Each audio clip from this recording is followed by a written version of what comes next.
Hi friends, இன்னைக்கு எல்லாரும் நல்லா இருக்கீங்களா? எல்லாரும் நல்லா இருக்கீங்கன்னு நினைக்கிறேன். நானும் நல்லா இருக்கேன். ஹாப்பியாக இருங்க. இன்னைக்கு நம்ம வீட்டில் மதியம் லஞ்ச் என்ன செய்ய போகிறோன்னா மட்டன் பிரியாணி செய்ய போகிறோம். மட்டன் பிரியாணிக்கு என்னென்ன பொருட்கள் தேவை, எவ்வளோ மெஷர்மெண்ட்டில் செய்கிறோம் அப்படின்னு பார்க்கலாம். வாங்க, செய்முறையும் பார்க்கலாம். இப்போ அதுக்கு தேவையானது ஃபஸ்ட்டு நம்மளுக்கு ஜீரா ரைஸு நான் 1 kg 2 வாட்டி வாஷ் பண்ணி ஒரு 10 நிமிஷம் ஒரு ½ அன் ஹவர் ஊற வச்சுருக்கேன்.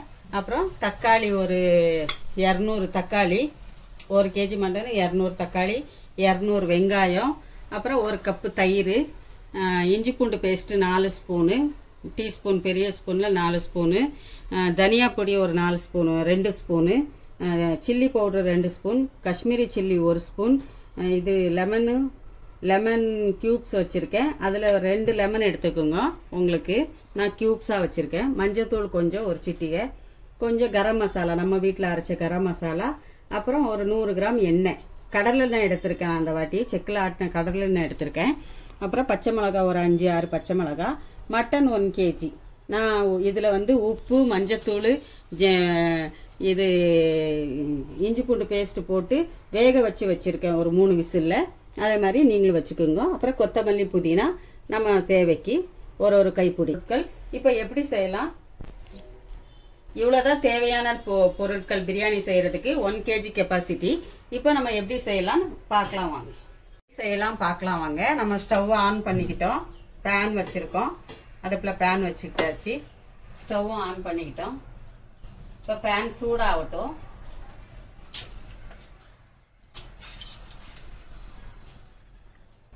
இப்போ கடலெண்ணெய் சேர்த்துருக்கேன். செக்கில் ஆட்டின எண்ணெய், கடலெண்ணெய் சேர்த்துருக்கேன். ஒரு 200 ml கடலெண்ணெய், 100 ml கடலெண்ணெய், 100 ml கடலெண்ணெய். எண்ணெய் சூடாகட்டும்.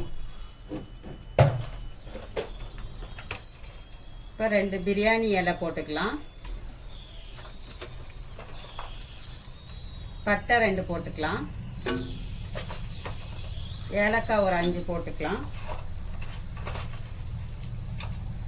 லவங்கம் கொஞ்சம் போட்டுக்கலாம். பெரிய ஏலக்காய் 2 சேர்த்துக்கலாம். இப்போ எண்ணெய் சூடாயிடுச்சு. இதில் பச்சை மிளகாய் சேர்த்துக்கலாம்.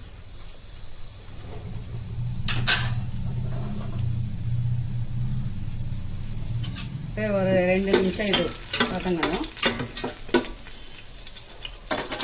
இப்போ நம்ம 200 கிராம் வெங்காயம் வச்சுருந்தால வெங்காயம் சேர்த்துக்கலாம்.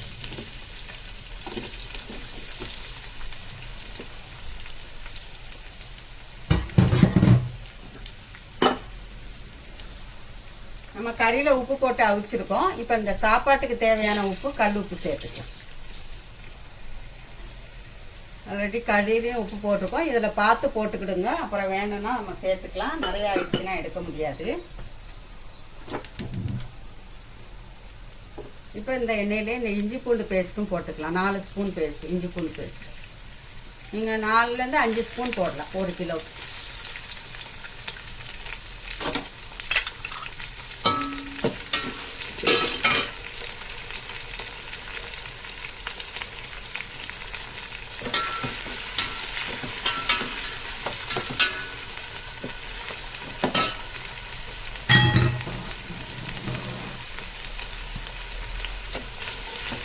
உப்பு போட்டோம், வெங்காயம் போட்டிருக்கோம். இந்த வெங்காயம் இஞ்சி பூண்டில் நல்லா வதங்கட்டும். பார்க்கலாம். விட்டு போட்டுருங்க, அப்போ தான் வெங்காயம் நல்லா வதங்கும். வெங்காயம் வதங்கிடுச்சான்னு பார்க்கலாம்.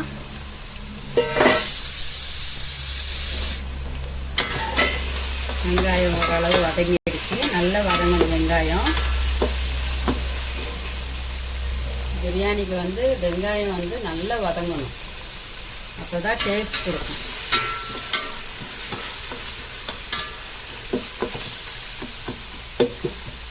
இன்னும் வதங்கணும் வெங்காயம்.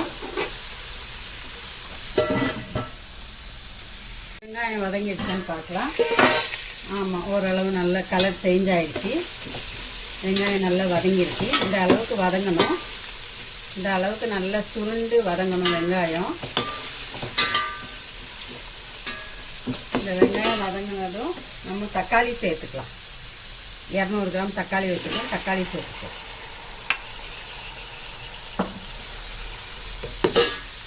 இதில் ஒரு 2 ஸ்பூன் மிளகாத்தூள் வச்சுருக்கோம். மிளகாத்தூள் சேர்த்துக்கலாம்.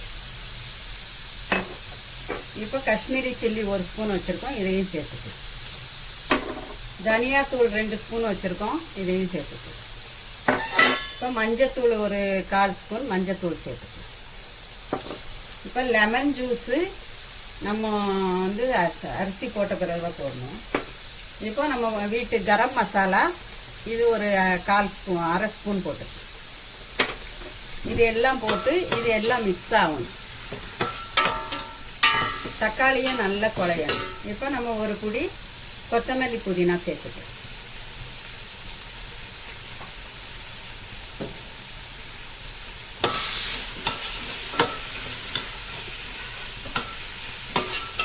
இது எல்லாம் நல்லா கிண்டி விடணும். இப்போ நம்ம இதில் 1 கப்பு தயிர் வச்சுருந்தோம், தயிர் சேர்த்துக்கலாம்.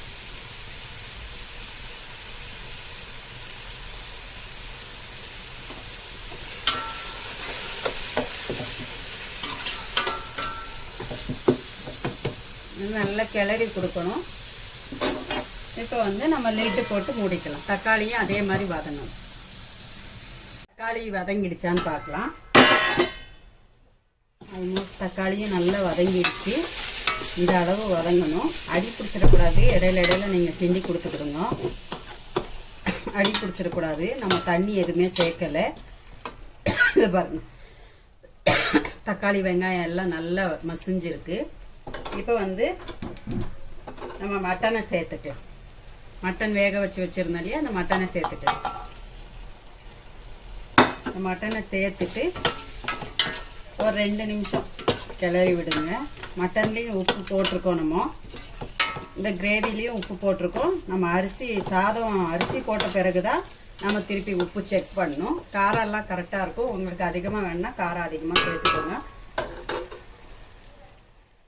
இப்போ நம்ம ஓரளவு தண்ணி ஊற்றிக்கலாம். நம்ம அரிசி எவ்வளோ இருந்துச்சோ அதில் 2 தண்ணி. உங்களுக்கு குறைவாக வேணும், கொஞ்சம் உதிரி தன்மை வேணும்னா 1.25 வச்சுக்கலாம் தண்ணி.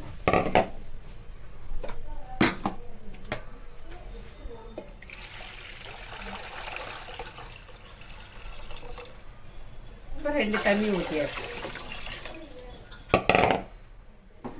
இப்போ இந்த தண்ணி கொதிக்கட்டும், பார்க்கலாம்.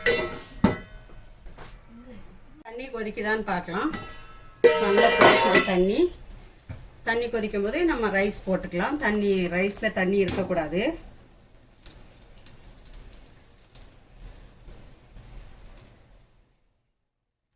ரைஸ் போட்டுக்கலாம்.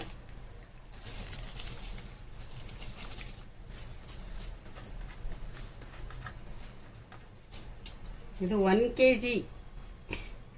kg rice, 1 kg mutton. அதுக்கான அளவு தான் நான் சொல்லியிருக்கிறது. இப்போ இந்த ஸ்டேஜில் உப்பு செக் பண்ணிக்கோங்க. உப்பு தேவைன்னா உப்பு போட்டுக்கலாம். உப்பு செக் பண்ணிக்கோங்க. இப்போ லிட்டை மூடலாம். தண்ணி வத்தட்டும்.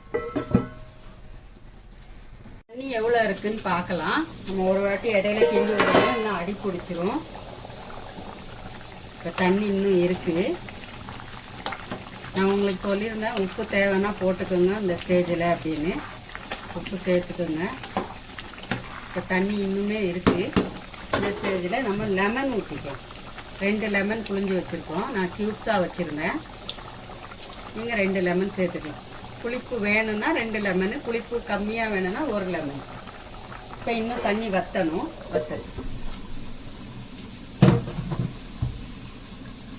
வற்றிருச்சான்னு பார்க்கலாம்.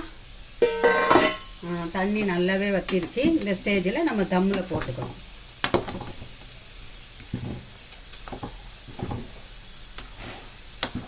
எல்லா பக்கமும் கிளறி விடணும். அப்போ தான் கீழே அடி பிடிக்காமல் இருக்கும். எல்லா சைட்லேயும் கிளறி விட்டுக்குங்க. இப்போ நம்ம தம்மில் போட்டோம்.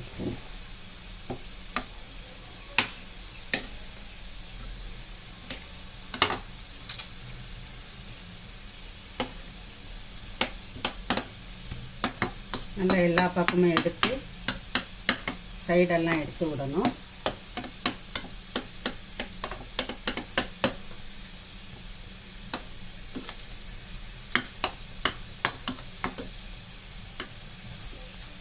இது இது பிரியாணி போட எங்கள் அம்மா கிட்ட தான் நான் படித்தது. எங்கள் அம்மா தான் எனக்கு பிரியாணி போட சொல்லி கொடுத்தது. எங்கள் அம்மாவும் நல்லா செய்வாங்க. எங்கள் அம்மா கிட்ட படித்தது தான். இப்போ நம்ம ஒரு 75 கிராம் நெய் ஊற்றிக்கலாம். அதுக்கு வந்து ஒரு 5 ஸ்பூன் ஊற்றினா போதும். உங்களுக்கு 100 கிராம் தேவைன்னா 100 கிராம் ஊற்றிக்கலாம். நான் 100 எண்ணெய் 100 தான் ஊற்றிருக்கேன். 75 கிராம் நெய் ஊற்றிருக்கேன். அதனால் 200 கிராம் கணக்கு கரெக்டாக வந்துடும். 200 எண்ணெய், 1 கிலோவுக்கு 200 ml எண்ணெய் ஊற்றணும். ஆனால் நான் நெய் 75 கிராம் சேர்க்கறதுனால 100 கிராம் தான் நான் எண்ணெய் ஊற்றினேன். உங்களுக்கு எப்படி தேவை அப்படியே ஆயில் ரொம்ப இருந்தாலும் சாப்பிட முடியாது. அதனால தான் 100 எண்ணெய் ஊற்றிருக்கேன். நல்ல இது கலக்காய் எண்ணெய், அப்புறம் 75 நெய் ஊற்றிருக்கேன். இவ்வளோதான். இப்போ கொஞ்சம் இதை குத்தி விட்டுக்கோங்க. அந்த நெய்யெல்லாம் கீழே இறங்கிறதுக்கு கொஞ்சம் கரண்டியிலே குத்தி விட்டுக்கோங்க.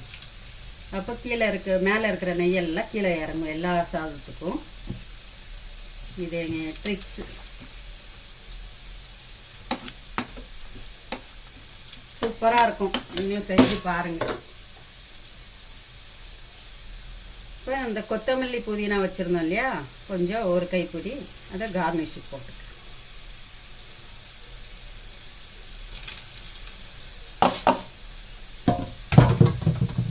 இப்போ தம்மில் போட்டேன்.